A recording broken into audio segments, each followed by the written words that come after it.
তাদের জাতীয় মৎস্যজীবী সমবায় সমিতি লিমিটেডের 51তম বার্ষিক সাধারণ সভা আজ সকাল পাথরঘাটা নিজস্ব কার্যালয়ে অনুষ্ঠিত হয়। সমিতির বর্তমান সভাপতি মোল্লা শামসুর রহমানের সভাপতিত্বে এবং সমিতির ডিডিএম জনাব আমির হোসেনের সঞ্চালনায় অনুষ্ঠিত সভায় প্রধান অতিথি হিসেবে উপস্থিত ছিলেন বিভাগীয় সমবায় যুগ্ম নিবন্ধক মোহাম্মদ দুলাল মিয়া। অনুষ্ঠানে বিশেষ অতিথি হিসেবে উপস্থিত ছিলেন সমিতির মহাব্যবস্থাপক আশিস কুমার বড়ুয়া, এফবিসিআই এর সদস্য মাহবুব রানা, ব্যবস্থাপনা কমিটির সদস্য জয়দেব বর্মন ও জাকির হোসেন, নবীন গবেষক ASM সুজাউদ্দিন, নজরুল ইসলাম এবং পটুয়াখালী জেলা সভাপতি আবুল কাশেম। সবাই বক্তারা দেশের মৎস্য সম্পদ উন্নয়ন, জেলেদের জীবনমান উন্নয়ন এবং সমবায় ভিত্তিক টেকসই মাছ চাষ সম্প্রসারণের গুরুত্ব তুলে ধরেন। এছাড়া মৎস্যজীবী সমাজের সার্বিক কল্যাণ সমবায় কার্যক্রম আরো জোরদার করার প্রত্যক্ত করা হয়। দেখুন অনুকূলী টেলিভিশনের পর্দায় বিস্তারিত। আসসালামু আলাইকুম।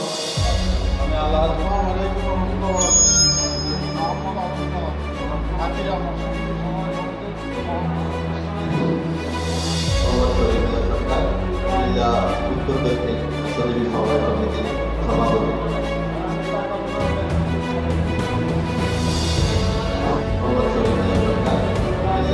উত্তর দক্ষিণ সমিতি সমবায় সমিতির সভাপতি।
এটা আমি আরো বেশি বুঝেছি যখন আমি এই কমিটিতে কাজ করা শুরু করেছি।